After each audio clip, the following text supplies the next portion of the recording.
Welcome back. This is Chris, my brother in Christ, Stephen. Welcome back. The date today is January 7th, 2023. Remember, there's only heaven and earth. And the title of this video is a continuation called Heliosorcery Part 2.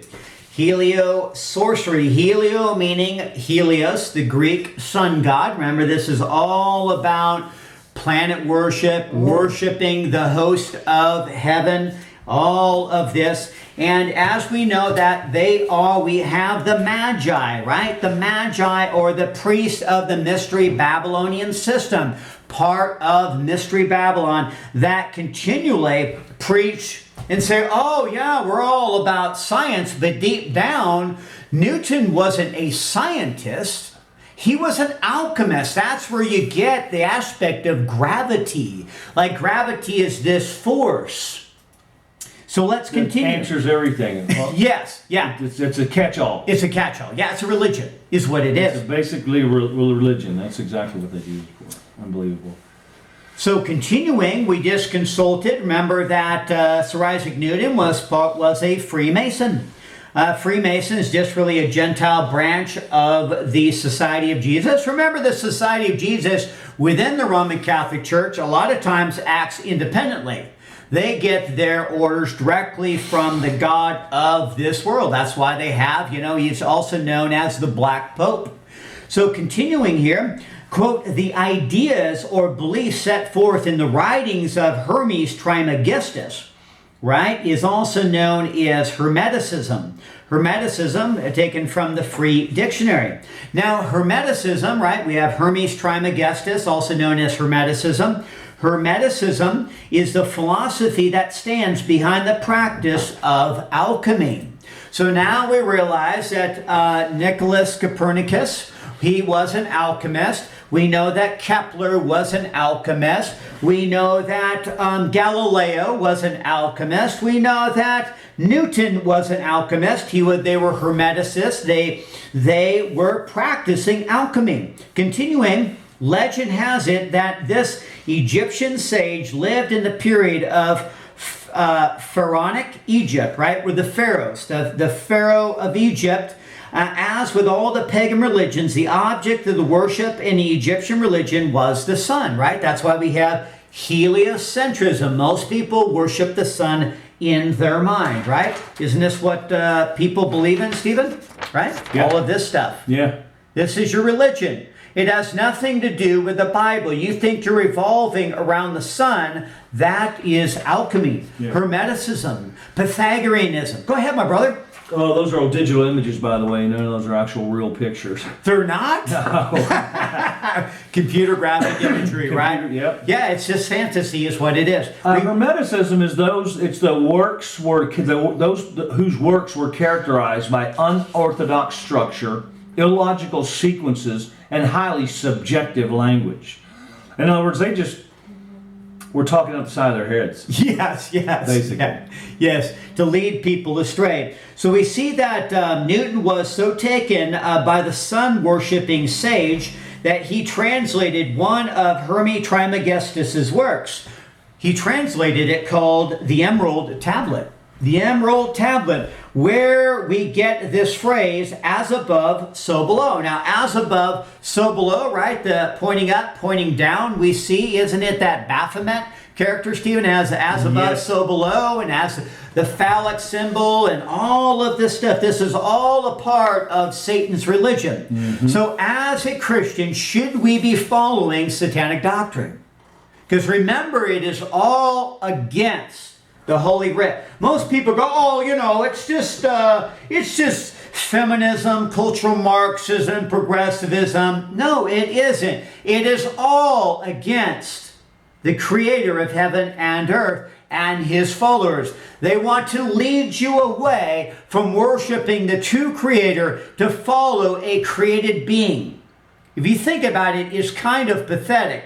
Worshiping a created being when we have the Creator of us, and He guarantees us eternal life through faith in Jesus Christ. All the other religions, all this Freemasonry, alchemy, Hermeticism, is all works-based. That if you work enough, you can get that secret, the secret of eternal life. That's what they're all striving to do. And they're all going to be cast into fire. Where do you think Newton is right now? Do you think he's in a good place? He's awaiting the judgment. Do you know how many people he's led astray? You know how many Christians he's led astray from Jesus Christ, from the cosmology mentioned in Genesis chapter 1? Now, continuing, Newton translated the emerald tablet from Egypt. And remember that Egypt is the fountainhead of the occult, the fountainhead of mystery Babylon. You've known that, right, Stephen? Yeah. Yeah, I figured you did. Mm-hmm. So the emerald tablet. So this happens to be one of the chief statements of Satanists. Is that surprising? Shocker, right? H.P. Blavatsky and Aleister Crowley is depicted in the illustration of Baphomet. Furthermore, the emerald tablet, right? This is, they're pointing up and they're pointing down. That's what it is. As above, so below. You've seen the tarot cards. You see pointing up and down. Right.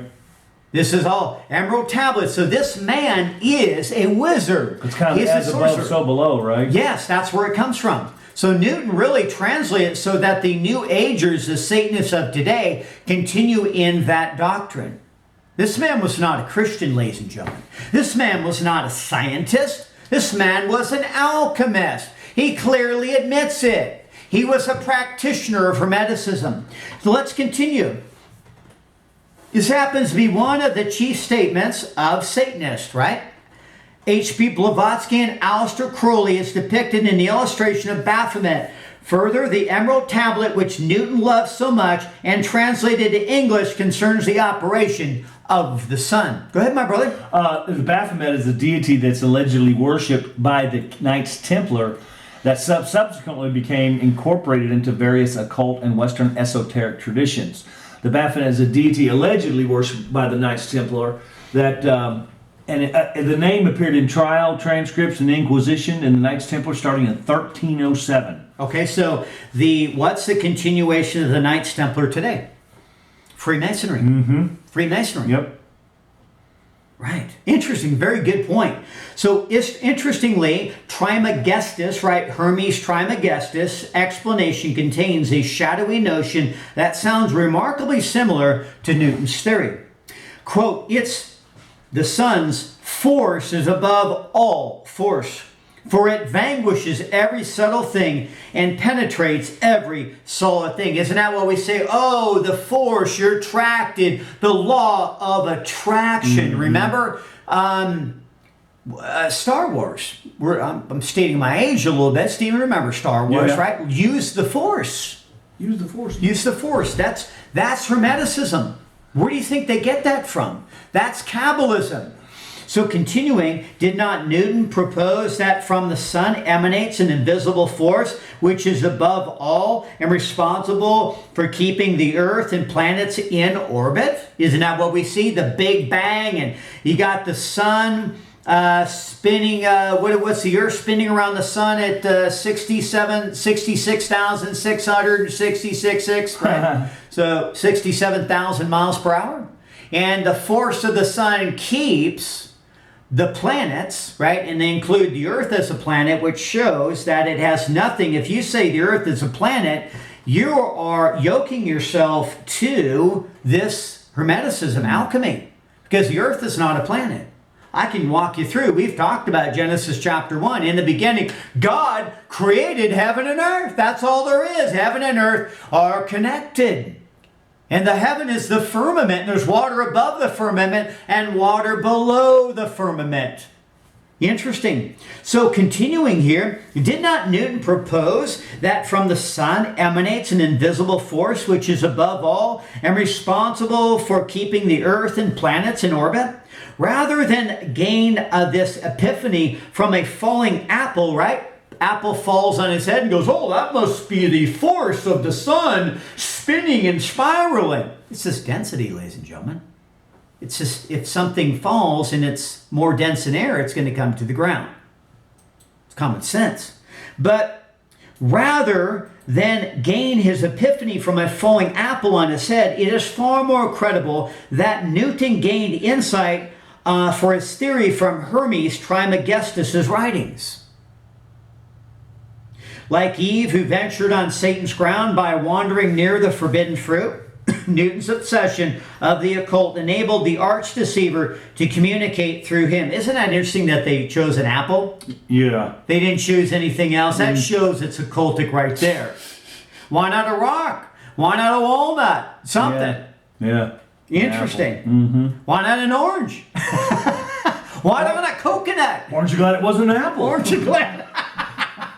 That's awesome. While the professed faith and associations of Copernicus, Kepler, and Galileo, Descartes, and Newton may vary, the respect for the wizardry of Hermes Trismegistus is common among all. Over a century before Newton translated the Emerald Tablet, Hermes was mentioned by name in Copernicus' book, Revolutions of the Heavenly Spheres. Interesting. And on the arms of Baphomet, one arm says solve, the one that points up says solve, and the one that points down says coagula, which is to clot. So one flows and one stops, one clots. Interesting. Yeah. Wow. I thought that was pretty interesting. So that's a deep cult. Yeah, that's some deep occultic stuff. Okay, because I didn't even fully understand that. Yeah. So, that's very insightful. But that's Newton would know about this. Copernicus would know about this because they were alchemists, they were occultists. Yep. Nicholas Copernicus on the Revolutions of the Heavenly Spheres, 1543, chapter 10. Now, if you have a pastor today, I'm part of the Southern Baptist or whatever, or Presbyterian or whatever today, and they go, wow, I really hold up Hermes Trismegistus. What an amazing man. Would you be suspect? Would you be kind of circumspect? Would you be kind of be cautious and really putting your faith in that man and in his doctrines? Yeah. I would. Mm-hmm. If a pastor's quoting Blavatsky or Aleister Crowley, I would be circumspect. I would be like, whoa, whoa, whoa. But it's all connected. What's the difference between Aleister Crowley and Nicholas Copernicus? They were both alchemists. They were both Satanists. Mm-hmm. Such ramblings betray what is perhaps an unwelcomed reality to many, that the heliocentric science promoted by Copernicus and others is nothing more than a religion. If you believe in heliocentrism, that's your religion. And that religion deviates from the Holy Writ. It deviates from the Christian faith. That's a fact. That's a truth. It deviates from science. They're scientific facts, okay? It deviates from science. It deviates from our own personal experience. Yes. Like you can sit there and say, well, if the sun and the moon are up there in the sky, how come the moon's not always full? Right, exactly. Why would it be partially lit if the sun's up there and the moon are up there together? But that you just go against total common sense because you were told. Because you're told. And you look down, you don't feel anything, don't feel yourself moving, so... Yeah, I don't feel like I'm moving 1,000 miles an hour, and I've been on a merry-go-round spun fast enough to get spun off. Yes. Now that's not going 5 miles an hour, probably. Yeah, exactly. Exactly. So we see this in the middle of blank, however, resides the sun, for in this most beautiful temple, end quote, Trismegistus calls it a visible God. All right, so this is taken from chapter 10. In the middle of blank, however, resides the sun, for in this most beautiful temple, Trismegistus calls it a visible God. All right, can't read my notes on that one, but we're going to continue. I just found some more about coagula. Coagula, okay. Yeah, coagula is a transgender lesbian, former prostitute and programmer. Really? Yes. Is that an ancient thing, or is that... I don't know. It's a Caligula gained alchemical powers, the power to dissolve things on one hand and coagulate them on the other. So this is alchemy, so it's alchemy, which is dissolve chemistry. Things on one hand and create them on the other. Interesting. But this is all dealing with magic and sorcery. So, pastors, Christians, should we be consulting Deuteronomy 18 Should we be elevating these wizards above the Holy Writ? I would say no. It's getting late in the game, ladies and gentlemen. It really is. So it's a really kind of an all or nothing thing. And that's what I want to do. I'm not here to be mean or nasty. I just want to be bold enough so that you're not just, lukewarmness is not an option, ladies and gentlemen.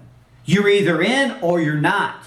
So continuing here, and if you're a pastor preaching Hermeticism, alchemy, wizardry, sorcery, Heliosorcery, the Greek sun god, right? Or solar system from sol, right? In the Latin, Sol Invictus, the invisible sun, December 25th. It's all tied in with this mystery Babylonian system. Such ramblings betray what is perhaps an unwelcome reality to many, that the heliocentric science promoted by Copernicus and others is nothing more than a religion, and more specifically a pagan religion, which places the sun as its god at the center of worship, around which all the planets bearing the names of pagan deities, right?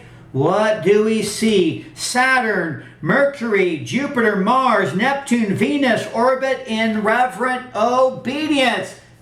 Pastors, Christian, here is your faith and your religion. Not all, certainly not all, but if you're aware of this, then you're going to have to recant or move forward knowing that you're preaching paganism. God does not want his pastors and his people worshiping. This is idolatry. Thou shalt not commit idolatry. Thou shalt worship no other God but me. Right? Exodus 20.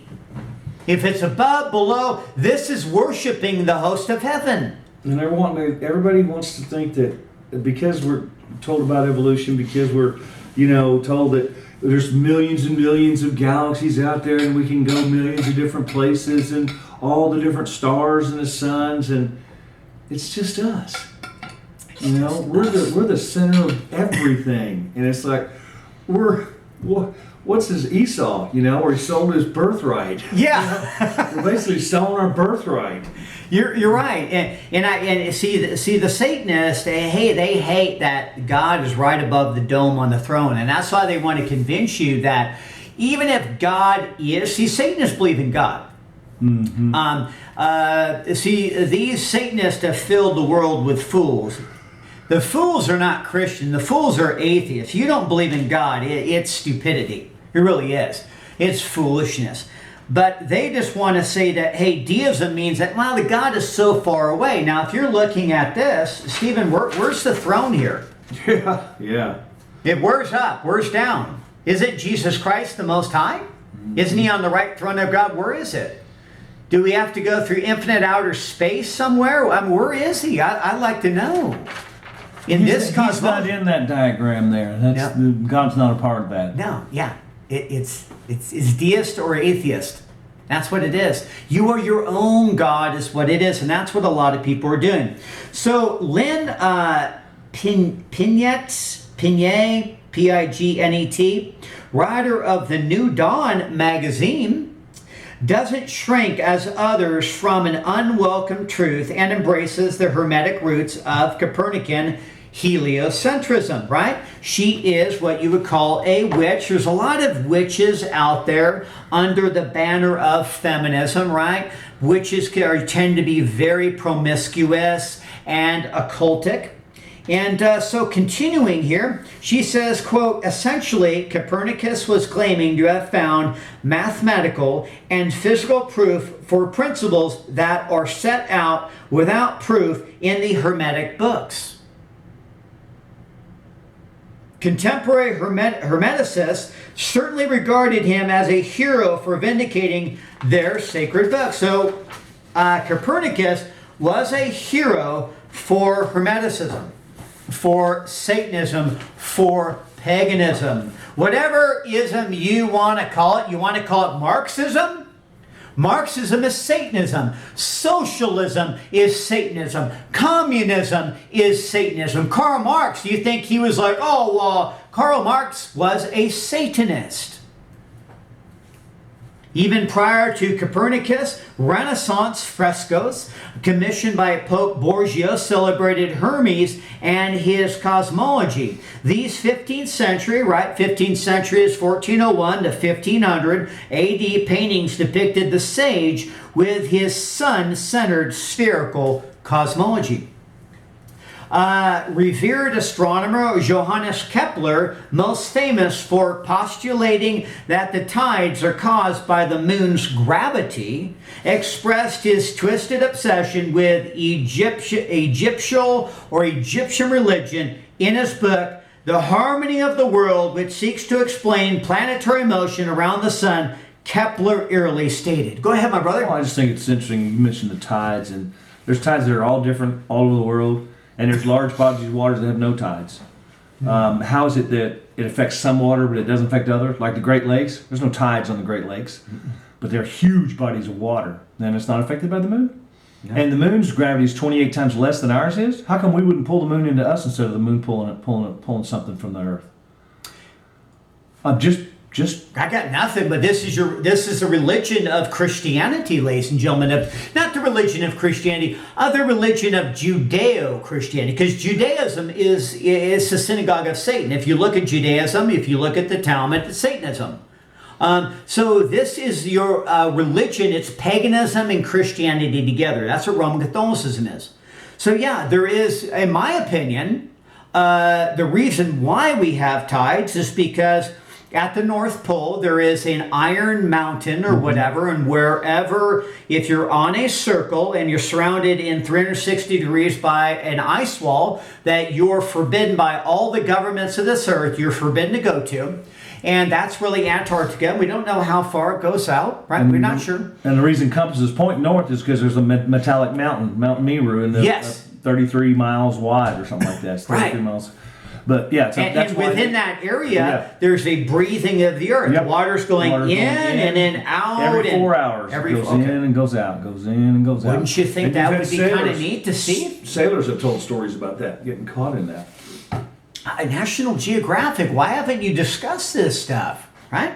So continuing, even prior to, we have Reverend astronomer Johannes Kepler. Wasn't he under Tycho Brahe? Yeah. Brahe? Mm-hmm. And that was a famous geocentrist. Totally explained everything. So this guy's underneath him, and what is he doing? He actually got fired by Tycho Brahe. Yeah.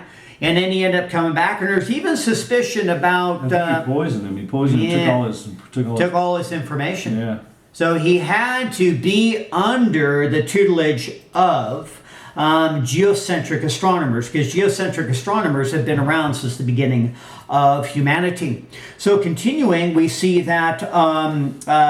what do we have? The Reverend astronomer Johannes Kepler, he wanted to explain the harmony of the world, which seeks to explain planetary motion around the sun. So in his book, The Harmony of the World, Kepler eerily stated, quote, "A very few days after the pure sun of that most wonderful study began to shine, nothing restrains me. It is my pleasure to yield to the inspired frenzy. It is my pleasure to taunt mortal men with the candid acknowledgement that I am stealing the golden vessels of the Egyptians to build a tabernacle to my God from them, far, far away from the boundaries of Egypt. I cast the die and I write to book." End quote. Johannes Kepler, Book 4 of The Harmony of the World, 1619, translated by E.J. Ayton, 1997, 391. You notice that he's really into the vessels of the Egyptians. Mm-hmm. This is all about a continuation of the mystery Babylonian religion. Sounds like relics. Yes, relics. The Egyptian relics. But isn't that a part of sorcery? Like if you could have John the Baptist's head that could get you great power, the bones. Remember, the Roman Catholic Church is based upon all the bones. Yeah, of the priests. And Yes, that's called relics, right? They have relics that activate the altar. If you're Greek Orthodox, they have the relics rolled into cloth and they roll it out over the altar and they do their rituals. Folks, that isn't from the Bible, the Holy Writ. Kepler's golden vessels of Egypt are a subtle but unmistakable allusion into the Hermetic writings, which clearly inspired his scientific propositions. Thus, there can be little doubt that Hermes' mystical scrolls were the spring of information behind the celebrated pioneers of heliocentrism. Legend has it that even the classical proponents of a spherical earth were instructed by this father of lies.